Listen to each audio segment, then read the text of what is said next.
Сәлематтырмы оқушылар, математика сабағы. Сабақтың тақырыбы қорытындылау. Бүгінгі сабақта алған біліміңді қорытындылайсың. Бірінші тапсырмаға қарайық.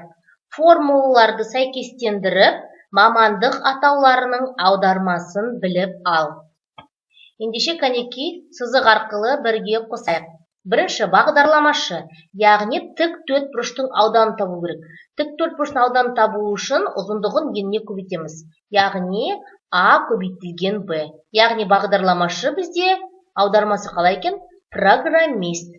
Келесі, сәулетші периметрін табу керек. Шаршының периметрін табу керек. Шаршының периметрін табу үшін, яғни шаршының барлық қабырғалар бірдей болғандықтан оны 4-ке көбейтеміз. Ендеше 4 көбейту А. Сәулетшінің аудармасы архитектор. Келесі, дәрігер көлемді табу керек. Көлемді табу үшін біз не істейміз? Ұзындығын енін биіктігін бір-біріне көбейтеміз. Яғни А көбейтілген Б көбейтілген С. Дәрігердің аудармасы врач. Келесі, ғарышкер. Яғни бізге нені табу керек? Жолды, яғни ара қашықтықты. Жолды табу үшін, ара қашықтықты табу үшін бізге жылдамдық пен сағатты көбейту керек. Яғни ғарышкер бізде аудармасы космонавт. Келесі екінші тапсырма. Фигураның жазбасын тап. Қалған жазбалардан қандай фигуралар алынады дейді. Енді қарайық. Суретте бізде пирамида берілген, бірақ пирамиданың табаны бізде үш бұрышты ма әлде төрт бұрышты ма? Төрт бұрышты, және оның төрт жағы бар. Міне, бір, мынау екі, үш жағы. Ендеше оған сәйкес келетін жазба не мынау, яғни келесі екінші тұрған сурет. Үшінші тапсырма. Тік бұрышты үш бұрышсыз. Бұрыштарын өлшем. Тік бұрышқа іргелес жатқан қабырғаларының ұзындығы 3 см және 7 см болатын тік бұрышты үш бұрышсыз. Басқа екі бұрышын өлше, олардың өлшемдерін жаз.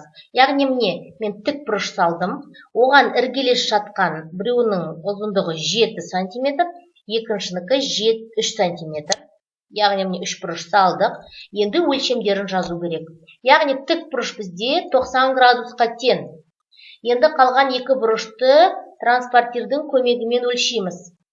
Біріншінің бұрышы бізде 25 градусқа тең, және келесі бұрыш бізде 65 градусқа тең.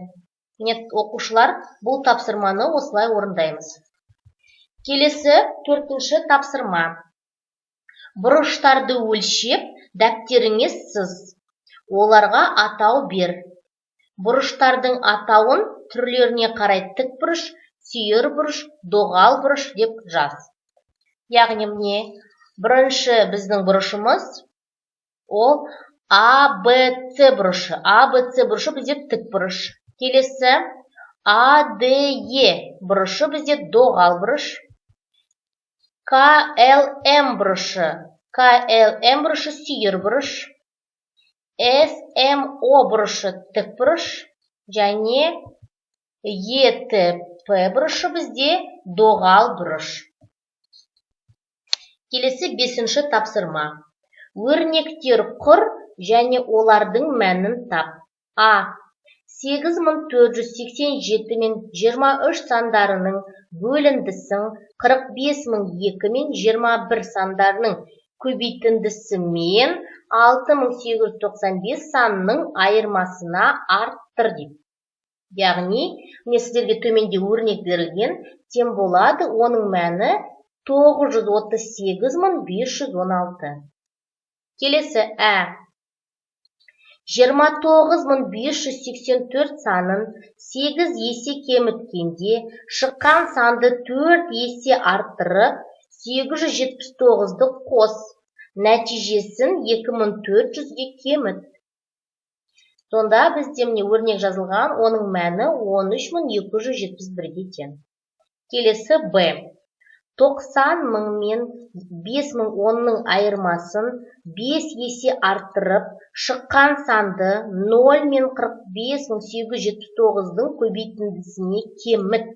Тем болады бізде 424.950. Оқушылар, сіздерде өз өрнектердің мәндерін тексеріп алсаңыздар болады.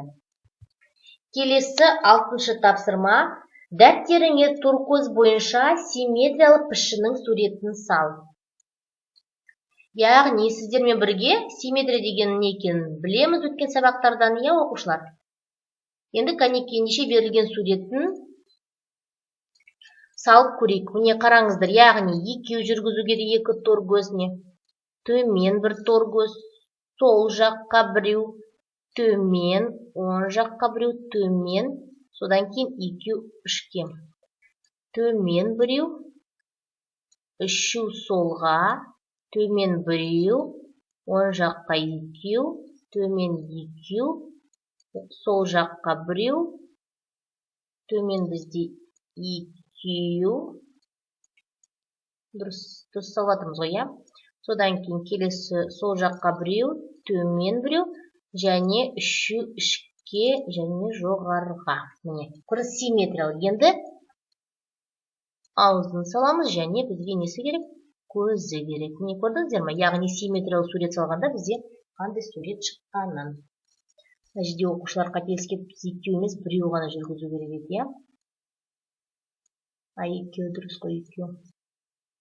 Біреу. Келесі тапсырма, 7-ші тапсырма.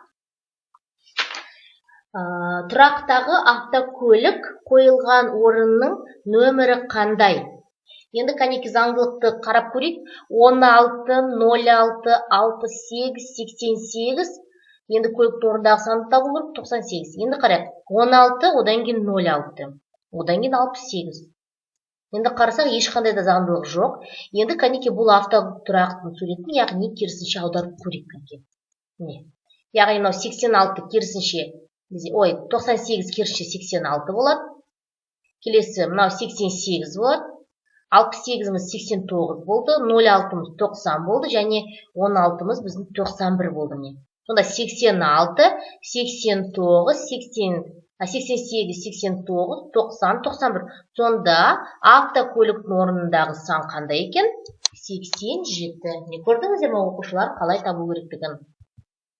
Келесі 9-шы тапсырма. Жәшікте 24 килограмм қара өрік бар.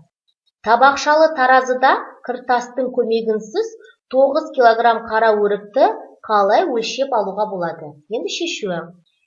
24 килограмм қара өрікті теңдей бөліп, таразыда теңестіріп өлшеп аламыз. Алынған 12 килограмм қара өрікті теңдей бөліп, таразыны теңестіріп өлшеп аламыз. Алынған бір 6 килограмм бөлікті қойып қоямыз. Екінші 6 килограмм бөлікті тағы да теңдей бөліп, таразыны теңестіріп өлшеп аламыз. Осылай 3 килограмм аламыз. Сонда 6-ны 3-ке қосамыз, тем болады 9 килограмм. Міне осы арқылы біз сіздермен 9 килограмм қара өрікті өлшеп аламыз. Осымен оқушылар, сабағымыз аяқталды. Сау болыңыздар.